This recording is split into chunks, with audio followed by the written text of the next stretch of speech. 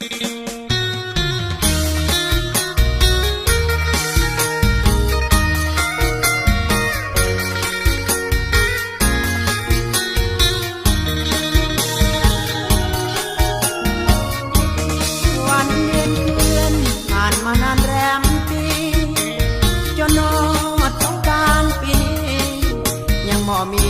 เห็นน้ำสาวหันงานยิบแต้วที่สวรรค์นครเวียงจันทน์หมู่เขากลับมาลิ้นบ้านแต่น้องนั้นเขาว่าบ่เห็นกระแสข่าวหนึ่งว่านางข้ามคลองมีหมู่ซากส่วนเนื้อทองลอบข้ามคลอง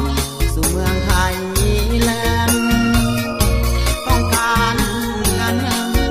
กินข้ามฝั่งต่างแดนอายห่วงเจ้าลายเด้แฟนกรุงเทพไทยแลนด์งานวาง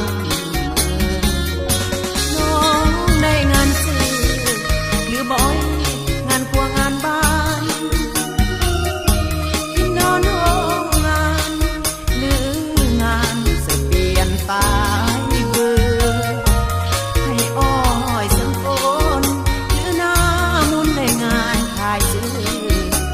บัตรผ่านทำงานอีลือ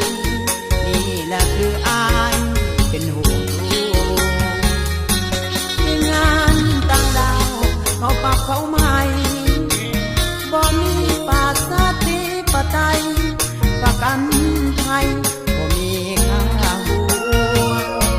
ถึกหลอกถึกลวงให้จะทวงบ่แท้เอาตัวพ่อแม่ห่วงใยทุนซ่อนตัวไว้ซ่อนพอ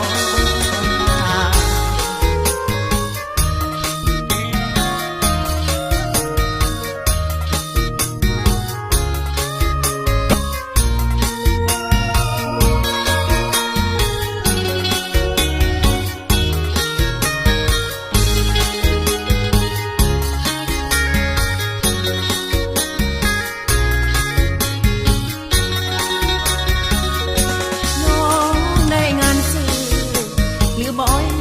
งานครัวงานบ้านกินนอนโรงงานหรืองานเสิร์ฟเปลี่ยนตายเบื่อให้อ้อยสันโอนหรือหน้ามุนได้งานขายซื้อบัตรผ่านทำงานอีลือนี่แหละคืออายเป็นห่วงลูกในงานต่างดาวเขาปรับเขามาบ่มีปากสติปไตยประกันภัยบ่มีค่าหัว